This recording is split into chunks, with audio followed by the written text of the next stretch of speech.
আসসালামু আলাইকুম বন্ধুরা, আশা করছি সবাই ভালোই আছেন। কি এক দুর্দান্ত ক্লাব বার্সেলোনা। অর্থনৈতিক কারণে প্রায় দেউলিয়া হয়ে যেতে বসা বার্সাকে এই সিজনের শুরুর দিকে বেশ কিছু ইকোনমিক লেভার প্রাণে বাঁচিয়েছিল। পয়সার অভাবে মেসিকেও ধরে রাখতে পারেনি লজ্জাজনকভাবে।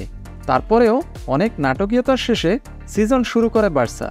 একসময় মনে হচ্ছিল 11 জনের দল সাজাতেই হয়তো কোচকেও নেমে যেতে হতে পারে। তবু এক লা লিগাতেই শুধু দাপট দেখাতে পেরেছে। বার্সা ভক্তরা ভেবেছিল, যাক এবার বুঝি ক্লাবটা থিতু হতে পেরেছে। টালমাটাল সিচুয়েশন উতরে গিয়ে নতুন সিজনে এবার ইচ্ছামতো সাইনিং হবে। মেসির ড্রিম কামব্যাকটাও হয়ে যেতে পারে। কিসের কি, যাকে চায় তাকে পায় না, সেই দশা। জোশুয়া কিমিচ নাকি বার্সা ছাড়াও কিছু ক্লাবের সাথে দেন দরবার করা শুরু করেছে তলে তলে, যা শুনে বার্সা ফোকাস সরিয়ে অন্যদিকে নিয়ে যাচ্ছে।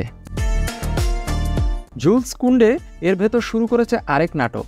ব্যাটা ছিলি তো এক সেভিয়ার মতো দ্বিতীয় সারির দলে, তবু কত ঢং। সে নাকি রাইট ব্যাকে খেলবে না। কোথায় লা লিগা জয়ের ফুর্তি করবে জাভি এত স্ট্রেসফুল একটা সিজনের পরে, তা না। কুন্ডের চিন্তায় বেচারার ঘুম হারাম। অবশেষে তাই জাভি বসেছিলেন কুন্ডের সাথে আলোচনায়।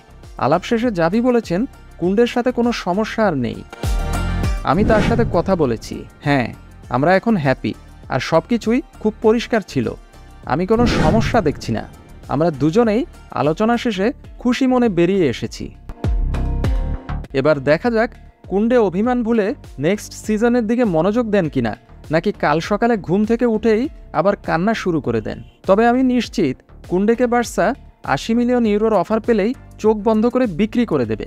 কারণ বার্সায় প্লেয়াররা সবাই খুশি মনে খেলতে নামে।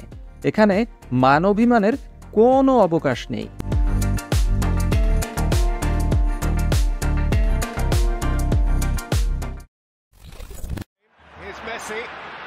Messi! Who is the best player in the world?